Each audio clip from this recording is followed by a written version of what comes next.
किसने मेरी क्या की थी? बट्टी की थी। इसने मेरे दिल दर्द को क्या किया था? खत्म किया था। इसने मेरे ऊपर बलात्कार किया था। शेर भी जानता है। शेर शेर ने क्या हुआ? उसको नहीं मारा। शेर ने उसको नहीं मारा, बल्कि उसके पैरों को छू रहा है। मुंह से उसके पैरों को काट रहा है। अब इनके पता चले दिमाग पर जोर लगा रहा है कि शेर मेरे साथ ऐसा क्यों कर रहा है। वो भी इसलिए हुआ कि शेर का भूखे भूखे मारे मेरे को खाने वाला था और अब ये मेरे पैर को काट रहा है। अब उसको याद आ जाता है कि ये वही शेर है जिसकी मैंने क्या की थी? मदद की थी। जिसकी मैंने मदद की थी। सारे लोग प्रभाव हो जाते हैं। राजा भी देख के दंग रह जाता है कि क्या है? इसने शेर इसकी क्या कर रहा है? शरीरों को चाट रहा है, प्यार दिखा रहा है और वो व्यक्ति भी उसके सिर पे हाथ फेर रहा है। सारे दम। अब राजा ने उससे पूछा कि ये कौन है? ये तुम्हारी बात क्या है? इसने तुम्हें काटा क्यों नहीं? खाया क्यों नहीं? मारा क्यों नहीं? तो उसने बताया कि थोड़े दिन पहले मैं चक्कर खा रहा हूँ महाराज। मैं लकड़ियों काट रहा था जंगल में और ऐसे शेर सामने आया था। मैं डर के मारे क्या हो गया? आंखें बंद कर ली कि आज शेर मेरे को खा जाएगा। मगर इसने मेरे को खाया नहीं था। मगर मैंने देखा इसके पैर में चोट लगी हुई है तो इसकी चोट पे पट्टी बांधी थी मैंने। तो ये मेरे को पहचान गया है कि इसने मेरी मदद की है। राजा ने कहा ये व्यक्ति चोर नहीं है, इसे छोड़ दिया जाए। अब क्या हुआ? अब उसने देखा जाए तो लकड़हारे ने उसकी मदद की तो शेर ने क्या किया? क्या किया? उसको खाया? नहीं किया खाया, बल्कि उसको क्या किया? उसको बचाया। कहने का मतलब है जैसे आप अच्छे फल करोगे, अच्छे काम करोगे, उसका फल भी आपको अच्छा ही मिलेगा। अगर आप बुरे काम करेंगे तो बुरे फल मिलेंगे। इसलिए आपको अपनी जिंदगी में क्या करना चाहिए? ऐसे कर्म करने चाहिए कि आगे जाकर आपको दुखी ना होना पड़े।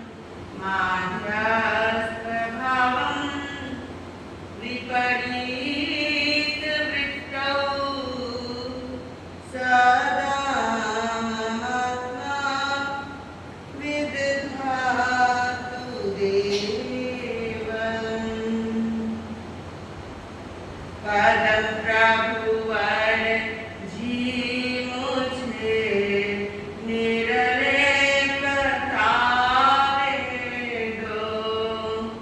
परम प्रभुवर जी मुझे निरलेप तारे दो। जैसी पाई आपने वो स्वच्छ तारे दो। परम प्रभुवर जी मुझे निरलेप पैदा होकर अंग में उसमें न रसता है,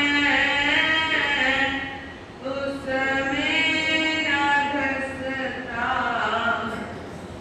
पैदा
बिछ गया ये जाल, बिछ गया ये जाल, छूट जाऊं जान से वो सबरता दे दो।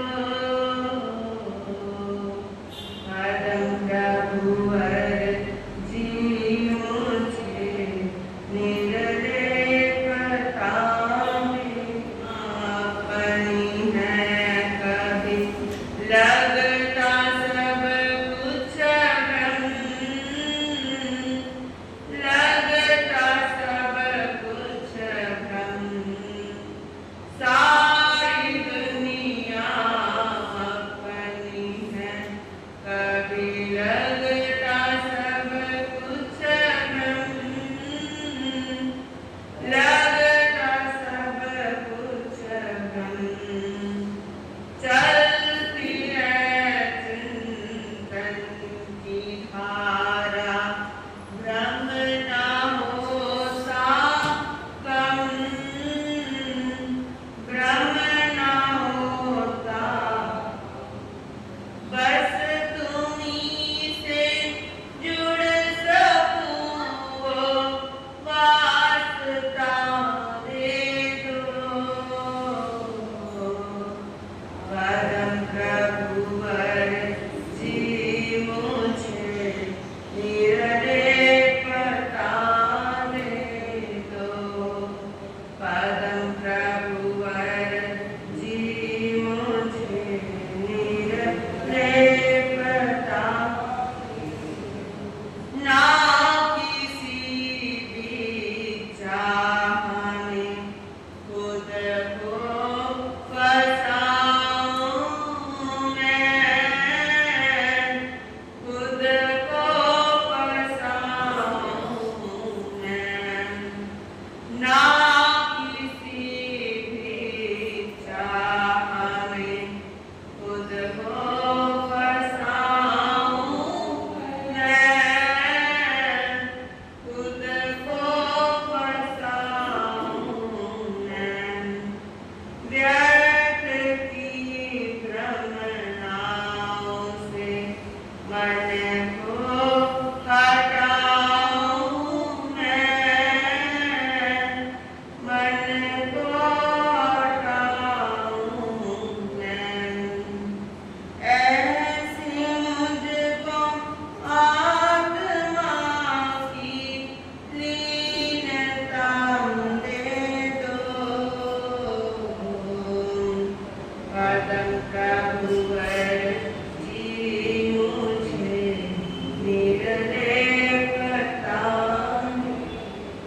पदम प्रभुवर जी मुझे निर्लेपता।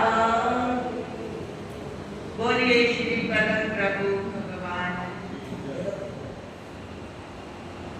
गुरु कृपा से जो कुछ भी सीख पा रही हूँ उसे कुछ देर आपके समक्ष रखने का यथासंभव यथाशक्ति प्रयास करें।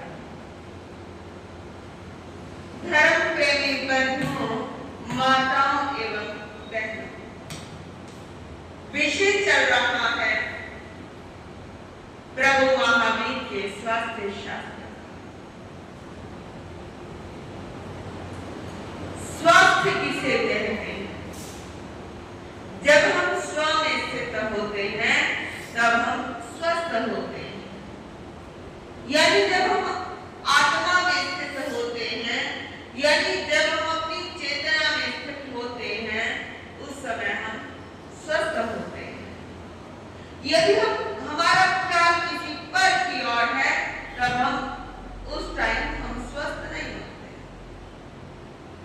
छोटी सी बात है, आप दूसरे के बारे में ख्याल करो, आप किसी घर की दीवार के बारे में ख्याल करो, किसी व्यक्ति के संबंध में ख्याल करो, किसी के अंगों पांवों की ओर ख्याल करो, तब तक आप दुखी होते हो। जब जब तुम पर में जाते हो तब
चली जाती है।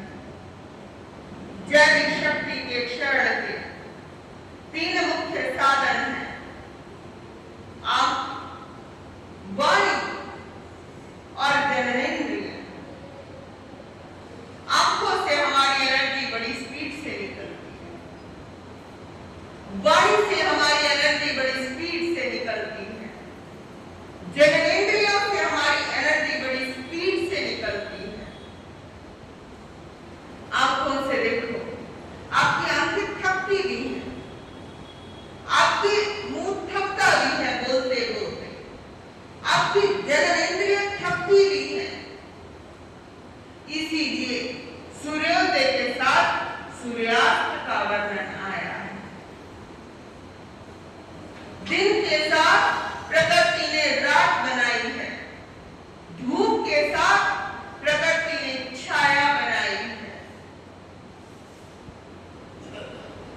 प्रकाश के साथ अंधेरा बनाया है, प्रकाश के साथ चंद्रमा की चांदनी उसकी शीतलता बनाई है, बहुत कुछ बनाया है। आंखें खुलनी जरूरी है, तो आंखें थोड़ी देर के लिए रेस्ट भी जरूरी है। व्यक्ति बड़ा लेट उठता है, व्यक्ति मोबाइल फोन का प्रयोग बड़ा अधिक करता है। उसके पीछे क्या कारण है कि उसकी आंखें बंद नहीं होना चाहती, आंखें संसार को और अधिक देखना चाहती हैं। जितना आप खुली आंखों से देखते हो, थोड़ी देर के लिए रेस्ट भी जरूरी है। जैसे वाणी का प्रयोग लगातार हो रहा है, लगातार हो रहा है, जो वाणी का असंयम है आपको इन्फेक्टेड कर देता है। जैसे एक व्यक्ति ने आपको पैसे दिए, उसके हाथों में जो एनर्जी थी वो पैसों के माध्यम से आपके पास चली गई। पहले लोग जब भी बड़े बुजुर्गों को या देवी देवताओं को जब पैसे चढ़ाते थे तो पैसे को धोया जाता था। सुना होगा आपने, देखा होगा आपने। वही बात मैं आपसे कहना चाह रही हूँ कि पैसे में भी एनर्जी है, वाणी में भी एनर्जी है, बड़ी जबरदस्त एनर्जी है वाणी। कई बार किसी व्यक्ति को समझाते समझाते बोलते बोलते थकने लगता है। जैविक शक्ति का क्षरण बड़ी स्पीड से हो रहा है। अंगुलियों से भी हमारी विद्युत निकलती है, ऊर्जा निकलती है। जो ओरा देख लेते हैं या जो ओरा चेक कर लेते हैं वो बड़े अच्छे से ये बात जानते हैं कि विद्युत का प्रवाह निकलता है, बड़ी स्पीड से निकलता है। रोग की उत्पत्ति का ये कारण है जो वाणी का असंयम है, जो लोगों को यहाँ पर अल्सर हो जाता है या कहीं कहीं झुर्रियां आने लगती हैं, कहीं कहीं डार्क सर्कल्स होने लगते हैं, वो भी वाणी के असंयम की वजह से होते हैं। अगला कारण अब्रह्मचर्य का। अब्रह्मचर्य भी रोग का कारण है। अब्रह्मचर्य की वजह से हम रोग को निमंत्रण दे देते हैं। जीवन के 3 आडंबर हैं: ब्रह्मचर्य, आहार और निद्रा। जिंदा रहने के केवल और केवल 3 सहारे हैं। सीधी भाषा में कहूं, जो ब्रह्म में लीन होता है वो भी जिंदगी अच्छे से जीता है। यदि जिसका आचरण ही ब्रह्म होता है, यदि जिसका आत्मा में रमण करना ही जिसका स्वभाव है, वो जिंदगी का निर्वाह बड़े अच्छे ढंग से कर सकता है। अगला, आहार के बिना आप जिंदा नहीं रह सकते, निद्रा के बिना आप जिंदा नहीं रह सकते, खाए बिना तो जिंदा फिर भी रह सकते हो, क्योंकि निराहार के अंदर भी महाशक्ति है।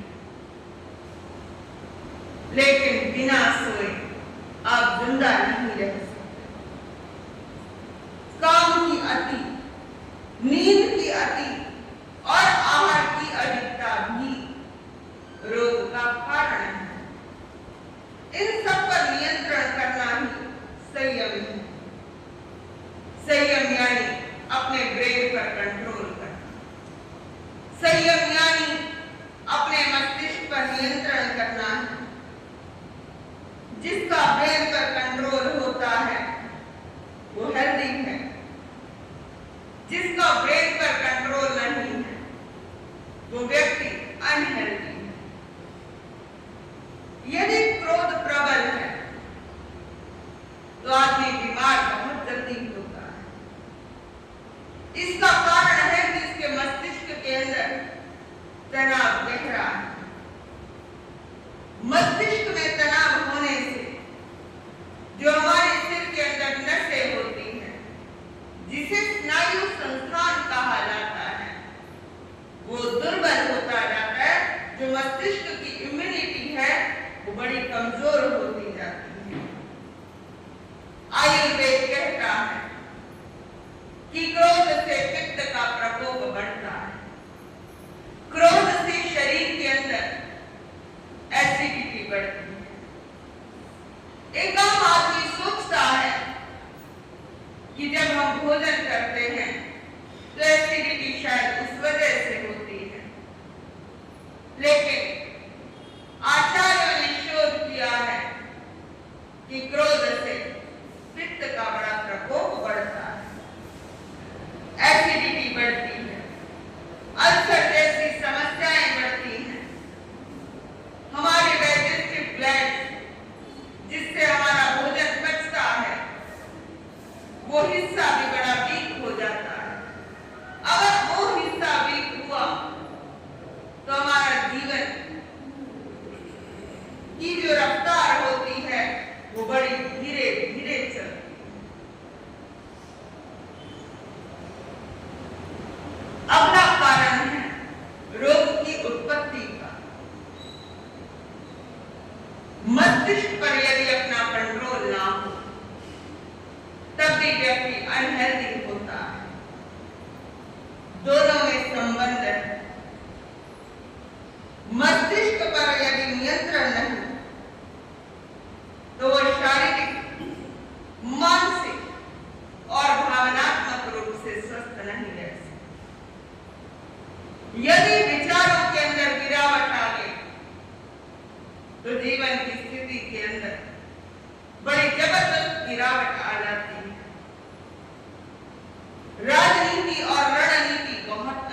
से काम ना करें।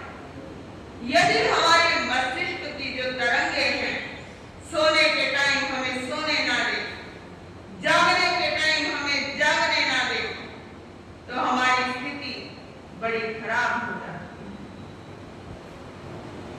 अल्फा से मस्तिष्क का तनाव कम होता है।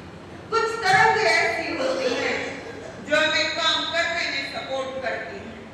कुछ तरंगें ऐसी होती हैं जो हमें गहरी नींद लाने में बड़ा सपोर्ट करती हैं। यदि वो गहरी नींद ना आ सके तो भी बड़ी समस्या आ सकती है। अब अगली बात कही है समता। आरोग्य है समता, समता आरोग्य है। समता हमें स्वस्थ करती है। समता अध्यात्म का महत्वपूर्ण तत्व है। समता का अर्थ है जहां विषमता ना। समता का अर्थ है ना अधिक ऊपर में हम होना, ना अधिक नीचे जाना, बीच में रहना, न्यूट्रल रहना, यानी सम में रहना। आयुर्वेद का एक गहरा सूत्र है, दोष वैषमयम रोगः दोष साम्यम आरोग्यम। यह जो दोषों की विषमता है वो रोग है, और जो दोषों का साम्य भाव है वो आरोग्य है। वात कफ अगर बैलेंस नहीं होते तो रोग उत्पन्न हो जाते हैं। रोगों की जो स्थिति होती है वो विषम में होती है। भगवान महावीर कैसी अवस्था में रहे? समता की अवस्था में रहे। जो बड़े महापुरुष होते हैं वो सम में रहते हैं। वहां पर न राग होता है और न ही द्वेष की स्थिति होती है।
कि भाई अपने सारे के सारे अंगों को क्या करो, बलशाली बनाओ, कि जिससे आपके शरीर के अंदर किसी भी प्रकार का रोग प्रवेश न कर सके।